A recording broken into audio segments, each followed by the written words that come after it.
যে দেবী সর্বজীবে বৃত্তিরূপে সংস্থিতা, তাকে আমরা নমস্কার করি, নমস্কার করি মাতা।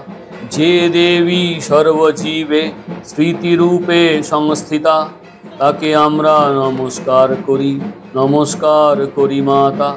যে দেবী সর্বজীবে দয়ারূপে সংস্থিতা, তাকে আমরা নমস্কার করি, নমস্কার করি মাতা।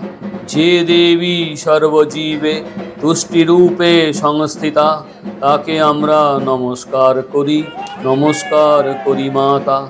যে দেবী সর্বজীবে মাতৃরূপে সংস্থিতা, তাকে আমরা নমস্কার করি, নমস্কার করি মাতা। যে দেবী সর্বজীবে ভ্রান্তিরূপে সংস্থিতা, তাকে আমরা নমস্কার করি, নমস্কার করি মাতা। যিনি অধিষ্ঠাত্রী ইন্দ্রিয়ের ও অখিল জীবের, তাকে আমরা নমস্কার করি, নমস্কার করি মাতা।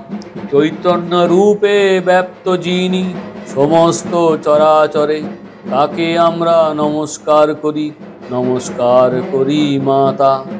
এইভাবেই ঋষিরা বন্দনা করেছিলেন দেবীর, আর দেবী তাতে প্রসন্ন হয়ে তাদের বর দেন যে তিনি অসুর বিনাশ করবেন।